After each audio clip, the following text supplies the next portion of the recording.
संभाल कर रखो अपनी फूल सी बेटियों को, क्योंकि देश चलाने वाले बेऔलाद बैठे हैं, बेऔलाद बैठे हैं। बिल्कुल चिंता नहीं है। आज देश में महिला सुरक्षा पे तो महिला सुरक्षा बेतुकी बातें हैं। महिला सुरक्षा बेतुकी बातें लगी आपको? बेटियों की सुरक्षा आपको बेतुकी बातें लगती है? अध्यक्ष जी, इनका शब्द निकलवाए आप, पहले कार्रवाई से बेतुका शब्द निकलवाए। मैं आपको शर्म आनी चाहिए। केंद्र में आप बैठे और बेटियों के साथ ऐसी हरकतें हो रही है, आपको शर्म आनी चाहिए।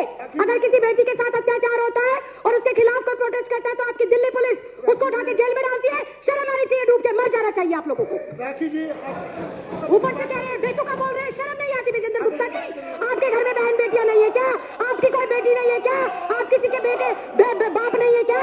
आप किसी के भाई नहीं है क्या? शर्म आनी चाहिए, डूब कर मर जाना चाहिए आप लोगों को। राखी जी प्लीज, माननीय सदस्यगण प्लीज, राखी जी कंटिन्यू करें। अध्यक्ष जी, मैं दोबारा इस बात को दोहराऊंगी, जिधर भी देखो हवस के जल्लाद बैठे हैं, संभाल कर रखो अपनी फूल सी बेटियों को, क्योंकि देश चलाने वाले बेऔलाद बैठे हैं, बेऔलाद।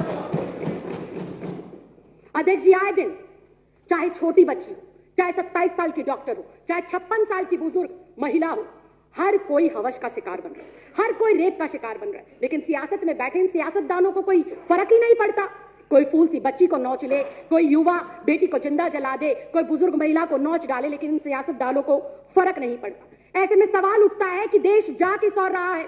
देश की ये 50% जो आबादी है, इसको सुरक्षा मिलेगी कैसे? ये बड़ा सवाल है। और अध्यक्ष जी, देश की इन बेटियों को, देश की इन महिलाओं को, देश की इस आधी आबादी को सुरक्षा जब मिलेगी जब केंद्र में बैठी हुई सरकार की मानसिकता बेटियों के सम्मान में हो, जब केंद्र में बैठी हुई सरकार की जो सोच है वो महिलाओं को सम्मान देने की हो। लेकिन आज अध्यक्ष जी, बड़े ही दुख के साथ कहना पड़ रहा है कि दुर्भाग्यवश देश की केंद्र में ऐसी सरकार बैठी है जो आए दिन महिलाओं पर हो रहे अत्याचार और कुकर्म में खुद लिप्त पाई जाती है। इसके मैं पुख्ता उदाहरण पेश करती हूं। आज इन सदन पटल के ऊपर उन्नाव रेप केस, आरोपी कुलदीप कुमार सेंगर, बीजेपी का विधायक, पहला उदाहरण।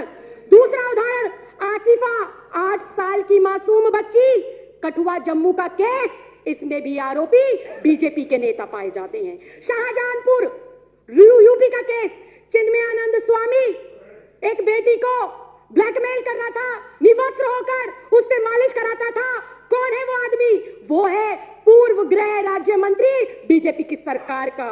और स्वयं बहुत दुख के साथ कहना चाहती हूं, स्वयं देश के प्रधानमंत्री पाए गए बेटियों की सुरक्षा जो है जासूसी कराते हुए। स्वयं इस देश का गृह मंत्री नामजद तरीपाल रह चुका है।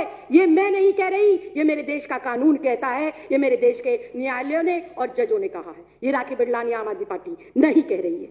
अध्यक्ष जी, ये इतना गंभीर मामला, देश की आधी आबादी आज बाहर निकलते हुए ये सोचती है कि मैं वापस आऊंगी या नहीं आऊंगी। आज हमारे माँ बाप, हमारे भाई बहन, हमारे रिश्तेदार, जब मेरी जैसी बेटियां अपने काम पर पढ़ने के लिए, लिखने के लिए जाती हैं, तो पता नहीं होता कि किस परिस्थिति में वो बेटी वापस आएगी।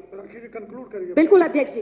अध्यक्ष जी, बुधवार 27 नवंबर की रात को दिल दहलाने वाला घटना हैदराबाद के अंदर हुआ।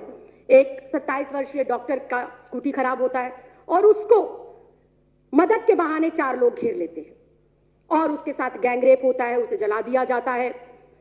इतनी हृदय विदारक घटना अध्यक्ष जी, मेरे मुंह से शब्द नहीं निकल पा रहे, क्योंकि मैं स्वयं भी एक लड़की हूं और कभी कभी किचन में खाना बनाने का मौका मिलता है।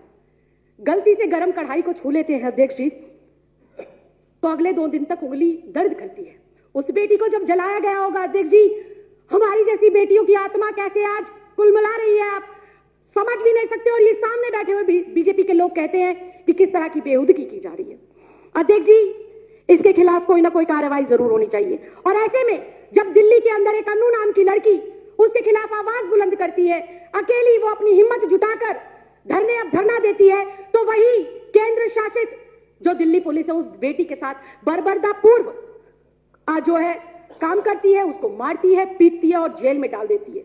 तभी उसका संज्ञान लेते हुए दिल्ली महिला आयोग की अध्यक्ष जाती है और उसकी मदद करती है।